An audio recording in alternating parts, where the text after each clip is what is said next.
Let me have a sip of water. By the way, I gotta have a new beverage. Can somebody tell me what you guys are drinking right now that's not alcoholic? I'm trying to lose weight before the end of the new year. Okay, Alabama. Let's talk about them for a minute. The reason I want to talk about Alabama is because of how many people are ready to go ahead and write off the Crimson Tide. And I completely understand why. I mean, I do. I'm not going to sit here and act like that last season was a good year. 9-4 is never going to be the standard out in Tuscaloosa. It never was before Nick Saban arrived. So please make sure that when I say this, you all know that I understand where the frustration comes from because of you saw worse years underneath Mike DeBoer and Mike Shula, and they still weren't as bad as some of the things that we saw this past season, and they were shown the door. So this was not a Nick Saban thing. But let's also just call a spade a spade. Alabama hasn't met the Nick Saban standard since they won a national title in 2020. Okay? Can we just throw that all out there? Because so many people want to say, well, Alabama still made the college football playoff. They did. They did. They lost to Michigan. But you also realize that they were one of the more penalized teams. Their defense was hit and miss for back-to-back years. They were inconsistent with the play calling on offense. They weren't able to execute in major games. They never lost to Tennessee underneath Nick Saban until 2022. They never were able to play those close calls against teams like Texas A&M. They never lost to an unranked team in the history of the program, and they did in 2021. So this was growing for years, and eventually Nick Saban decided to get on out of it. Here's the thing. Nick knew it was time to retire when the moment arrived. And so every Alabama fan should be sitting here and going, okay, that's fair. Because if he was able to know it, everyone was able to know it. The dynasty when it comes to Alabama is dead. It's not coming back. It is extinct. Here's the good news. It will always be extinct in college football. You're never going to see a run like you saw in the 2010s ever again because there's multiple reasons. Number one, the transfer portal. Kids no longer want to sit and wait. So when you look at teams like Ohio State, when you look at teams like Georgia and even Notre Dame and Oregon, yeah, they were able to have a good run this year, and they probably will have a good run for a while because of the pedigree of the programs. But if they lose a player, it's no longer a wash, rinse, repeat of, oh, look at who we have waiting in the wings, that 5-star talent that we've been saving. No, he's not there anymore. He's at SMU because he wanted to go ahead and play. Oh, we got this 5-star offensive tackle that we know can come on in and compete with the best. No, you don't. He's at Virginia Tech because they were willing to pay him and they thought that he was a better fit for their team right now rather than sitting and waiting. So the depth is no longer there because of NIL and the transfer portal. And also, the level of competition has changed. So you're not going to see another run. Kirby and actually Al and Georgia were close. They were probably the closest to having that dynasty last year. If they would have made the college football playoff, I probably still would have picked them. But it's not going to exist anymore. So stop thinking that Kalen DeBoer has to come on in and be that exact same version of Nick Saban to go ahead and reach your goals. And this is really a standpoint for everybody. Like Dan Lanning right now, people are saying he can't win the big game. He can't be able to get the job done. He can't be able to find a way to get to victory. Guys, he's under 40, and he also just took his team to an undefeated season in year one of a brand new conference. Calm down. And the same thing goes for calming down with Kalen DeBoer. You have to have realistic expectations in a new era of college football where it's no longer a 14 playoff. It's going to be 12, and then it's going to be 14. And you also have to have realistic expectations other than just winning a national championship. That should be the goal for everybody, but it shouldn't be the expectation. So what should be the expectations for Kalen DeBoer moving forward? I think there's three things. Number one, remind people why you were hired to replace the greatest coach to ever live. What does that mean? Well, when Kalen DeBoer was at Fresno State, then he was at Washington, he had a top 10 scoring offense. He had a top 10 passing unit with Jake Haener, and then that translated over to Michael Penix Jr. He had a top 25 total offense at Washington back-to-back years. He had stellar quarterback play. He had multiple wide receivers go for over 1,000 yards. He was able to go ahead and trust a run game, and he was developing offensive lines. So go make sure that you're doing that. Make sure that you have a quarterback that people are buying into down in Tuscaloosa that is going to be able to be here for the long haul and put you on a mantle. Make sure that you have wide receivers that are able to break out and have good time plays and be able to put yourself in the end zone for an easy 6 points. Guys like Jeremy Bernard, guys like Ryan Williams, guys like the kid that you're adding in from Bishop Gorman. I'm blanking on his name. I'll come to my head in a minute.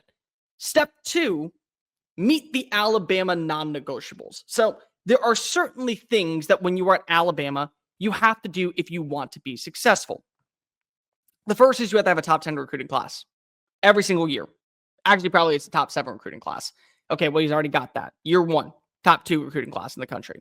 You also have to be able to develop talent continuously. First-round names. Well, you're going to see that this year. Tyler Booker is going to be a first-round talent. You might even see another name slip their way on in.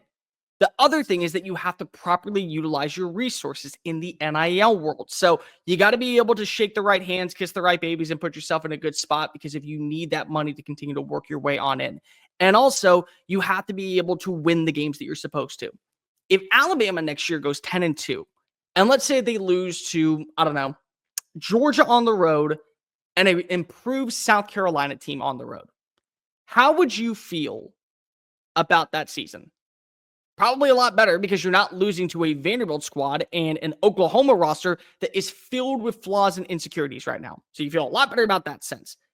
It's winning the games that you're supposed to and not being outcoached by the opponents that you're not supposed to be. So losing in Nashville, non-negotiable. Losing to that version of Oklahoma, non-negotiable. Losing to Georgia, Kirby Smart, okay, you can live with that. You'll find a way to make it work. You'll find a way to make it work if you were to lose to a Nico Iamaleava and he throws for 375 yards in an improved Tennessee offense. You're not going to be complaining about that. Step 3, be more than a quarterback. Whether or not you want to agree with this, this was not Kalen DeBoer's offense this year. In fact, it was the furthest thing from it, because this was an offense that was predicated on only quarterback play. Yes, there were some issues when it came to the offensive line. Yes, you need to upgrade at right tackle. Elijah Pritchett, he's now in the transfer portal. Good for him. Wishing the best of luck with him in Lincoln, Nebraska. All fine and dandy with that. But this was an offense that was predicated on Jalen Milroe. And the numbers back it up. When he wanted to deliver, you delivered. That's why you have a win over LSU. That's why you have a win over Georgia. That's why you have a win over South Carolina. Because of when he delivered, he delivered. What about in the games when he didn't deliver? Well, you weren't able to see any consistency in the second half of the Tennessee matchup, and the faults that we saw on display in the ReliaQuest Bowl were also on display in Norman, Oklahoma, where if you just win that game, you're in the college football playoff, and there's no argument. So this was an offense that was predicated so much on just having great quarterback play. And so moving forward, you can't be that. And it never should be that way at Alabama. For years, Alabama was talked about in high regard because of what they had at running back, because of what they had at wide receiver, how great of a defense that they had. And guess what? The defense actually came around after that Vanderbilt game. You go back and you look at the numbers in the LSU matchup, in the Tennessee matchup, even in the Oklahoma matchup outside of Jackson Arnold's rushing. There's a lot to like about what Alabama did defensively with Kane Womack, which is why he wasn't fired from his position, nor should he have been. So when you're talking about Alabama, the big thing is that you cannot be just so quarterback codependent. And if you have that, you're in a good spot. Not to excuse this season, because if it's year 1, and again, it's a 9-4 campaign, you never want to live in this style. But let me ask you, what would you rather be in the NFL? What would you rather be from an NFL perspective? Peyton Manning or Vince Young? And what do I mean by that? Well, Vince Young won Offensive Rookie of the Year. He was one of the big reasons why the Tennessee Titans were profitable. He was one of the big reasons why Tennessee looked like they had a bright future. And many people thought that he was the second coming of Warren Moon. And then he proceeded to fizzle on out, never had that same type of success again. And ultimately, he bounced around the league before eventually he was just known as a has-been. Peyton Manning threw a career high 28 interceptions his first season in Indianapolis. And he went on to become one of the greatest quarterbacks that we have ever seen in the history of the sport. So remember, it's not about how you start, it's how you finish. I'd much rather have a career like Peyton Manning and rather than the accolade of Vince Young. But the main reason why I'm saying that Alabama and why they are going to be back and why you're not going to lose them anytime soon, Ohio State's proving my point. I know. Ohio State just proved my point. What do I mean by that? Well, there's new things that you have to realize in this era of college football. The first is you have to recruit talent. You have to be able to bring in the right pieces for your foundation and for your future. The second thing is you have to re-recruit talent. So what does that mean? Well, you got to make sure that they don't enter the transfer portal, that they're buying into the vision, and that they see that you are the right system for them. And Ohio State just did that. Ohio State is 60 minutes away from winning a national title. And yes, I do believe that they are going to win the national title this year. 100%. They're the best team in college football. But why is that? So many people turn to the fact that they went to the transfer portal. They got an upgrade at quarterback and Will Howard in their eyes. They went and they added in Quinshon Judkins, who was a really good running back in the SEC. And he was a good complementary piece for Travion Henderson. They went and they added in Seth McLaughlin, upgraded their center position because the guy was leaving for the NFL draft. They upgraded with Caleb Downs. They run a 3-safety set. They didn't need Caleb Downs, but they wanted Caleb Downs. And guess what? He was the best player on the field in Arlington. But that wasn't the reason why Ohio State is going to be potentially winning its first national title since 2014. It has everything to do with the talent that they retained. So last season, after losing back-to-back games to Michigan and Missouri, players could have gone pro. Players could have easily left and said, I want to go to the NFL draft, and they would have been highly selected. Don't kid yourself. A lot of them would have been top 50 picks. But they said that that was not my vision of how I want to end my career in Columbus. I'm coming back. So you add back in a Jack Sawyer. You add back in a JT Tuimoloau. You add back in a Travion Henderson and an Emeka Egbuka and a Josh Simon and a and a Proctor. And you add back in and you bring back in a Steel Chambers and a Tyleek Williams. And your defense is sound and you have all the pieces in play. And lo and behold, you go on an epic run with the new transfers that come on in. And now it's a perfect blend of transfer portal acquisition, young talent taking that next step forward. And then, of course, what you currently had already in the building. And now all you got to do is beat Marcus Freeman, beat that hairline, beat that jawline, and put yourself on the mantle of being the college football champions of the world. Well, did you look at what Alabama did last week? Alabama got the commitments, not of players going to the portal or going to the pros, but coming back next year that were foundations in year one, like Parker Brailsford, like Jam Miller, LT Overton, Keon Sapp, Damani Jackson, Deontay Lawson, Justin Jefferson, Jaden Roberts, Jeremy Bernard. And if that's not okay, how about Ryan Williams and Jalen Mbakwe also saying, yeah, we know there's a bunch of money out in NIL in the portal. We're good here in Tuscaloosa. And both of those are DeBoer's guys. People forget for a moment that Ryan Williams also decommitted when Nick Saban said, nah, I'm not going to be here anymore. And Kalen DeBoer convinced him to come on back. So they're not leaving. Then you bring in the transfer portal names. Isaiah Horton from Miami, Cam Dewberry from Texas A&M, Kelby Collins from Florida, Nakai Hill-Green from Colorado. You also have a top-tier recruiting class. Keelan Russell, that's your future at quarterback. That's the dude that you're buying into. Michael Carroll could be a plug-and-play starter and replacement for Tyler Booker in the interior offensive line. Dijon Lee, Ivan Taylor at safety, and then Derek Meadows was the wide receiver I was thinking of. What do all of those players have in common? Well, they were number one in their state, and they all were 5 stars. So you're doing a pretty good job of recruiting down in the South, like many people didn't think you could do. Oh, and on top of that, you also are paying for those players to come back in. There's a reason why names that you saw recently in the mass exodus at Alabama all enter the portal. Because they're not Kalen DeBoer's guys. Because they're not Kalen DeBoer's people.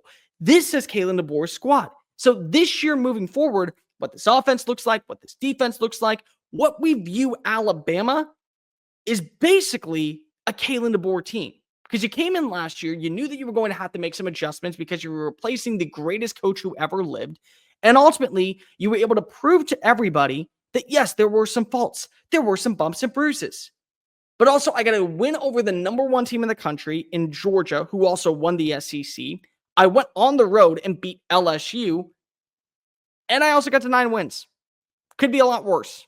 Could be 1,000% a lot worse. So when you do believe that Alabama has to be this team that lives up to the expectations of being a program that is built like Nick Saban, you've already set yourself up to fail. You're not going to be sustainable. It's not going to work. It's never going to happen that way. So you might as well go ahead and steer into the skid of what does work with Kalen DeBoer and what's going to continue to work. Kalen DeBoer is fine. I don't think a lot of people are going to be upset because Kalen DeBoer is not Nick Saban 2.0. But can we all move off of what was last year and move to what is this year? He's got the right players in play. He's got a top recruiting class. He's checking off several boxes that are necessary at Alabama. And if you do end up going to the college football playoff, which I think Alabama will be right back in the running next year. So many people are saying, well, Alabama's not going to go. Alabama's not going anywhere. They're not. If you think that they are, you don't know what you're talking about. They'll be right back in the forefront. They'll be right back in the top 25 standings. They'll be right back around with everyone else. And ultimately, they'll put themselves in the market to where everyone will be saying, man, I can't believe that we doubted Kalen DeBoer. I don't know why you did either. I genuinely don't. Alabama will be fine. College football will be fine. And the main reason why is because good teams add talent from the portal. Great ones stop talent from thinking that there's greener pastures out there. Kalen DeBoer has done that so far. Much like Ohio State, don't be shocked if you see the exact same thing happen in 2024.